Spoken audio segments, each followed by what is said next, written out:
سلام دوستان خوبم، امیدوارم خوب و خوش و سلامت باشید.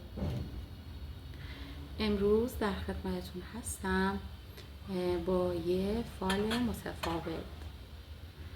میخوایم بدونیم کیس احساسیمون آیا مورد اعتماده؟ من میتونم بهش اعتماد کنم؟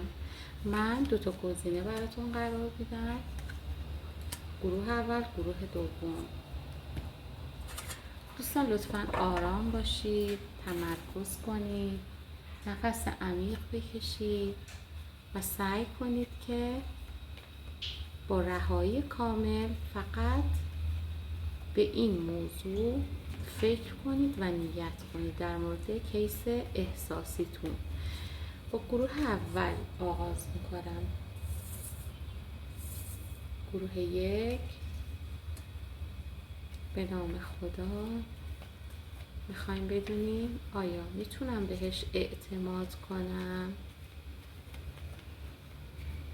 خب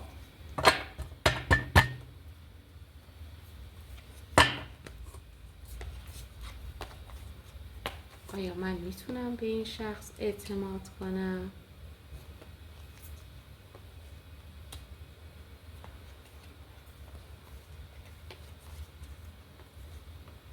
خب در مورد این موضوع،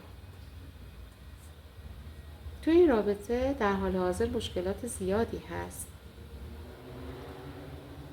موانعی که انگار دارید روش صبر میکنید، مقاومت میکنید که بلکه این رابطه به جای بهتری برسه. این مشکلات از طرف کیس احساسیتون هستش و احساس میکنم شرایطش خوب نیست، شرایط بحرانی داره. این شرایط بحرانی هم میتونه مالی باشه، هم سلامتی باشه و کلن شرایط نامطلوب زندگی، خانواده، هر چیزی میتونه باشه. در مورد این موضوع سختی خیلی زیاد افتاده. یعنی اگر شما بخواید به این شخص اعتماد کنید و این ارتباط رو برید جلو، بهتون بگم سختی های زیادی دارید، مشکلات زیادی دارید، ناراحتی زیاد افتاده. ببینید آیا شما این روحیه رو دارید؟ به نظر من که ارزشش رو نداره. درسته اگر بخواید خیلی صبوری کنید برای این مشکلات به جای بهتری میرسه، اما خیلی سختی و مشکلات افتاده، شرایط بحرانی از طرف افتاده که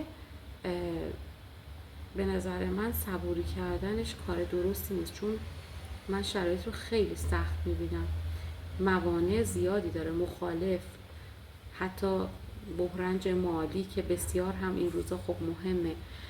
در مورد این نیت بهتره که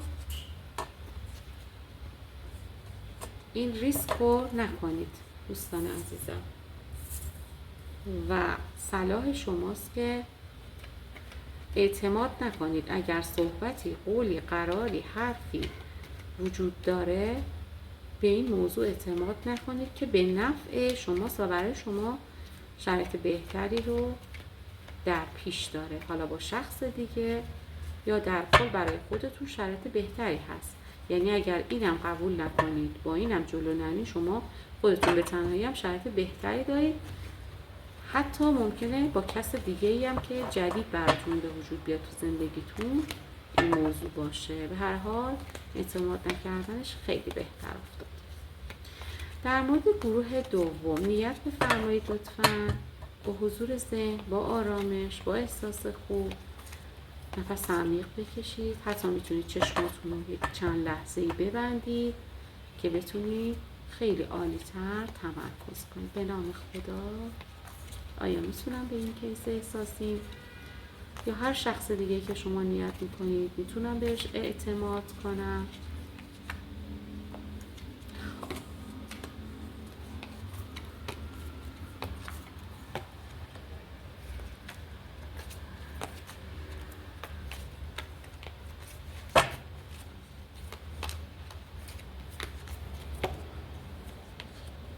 خب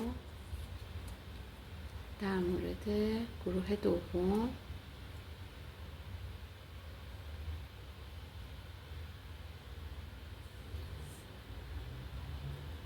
گروه دوم هم جواب اصلیمون منفی هست. شاید الان شرایط خوبه، شاید صحبت ها و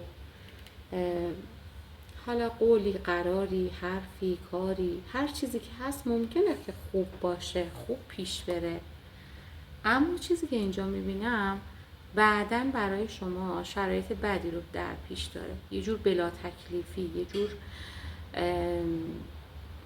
فراق و جدایی و احتمال داره به حرفاش، قولاش، کاراش، حالا هر کسی، چه کیس احساسه چه هر کسی دیگه که نیت کردید عمل نشه و اینجا برای شما شکست در پیش داشته باشه، شکست عشقی، قلبی، عاطفی، هر چیزی. در هر صورت برای شما گروه دوم دیدم که اعتماد نکردنتون خیلی به صلاحتون هست. امیدوارم که موفق باشید.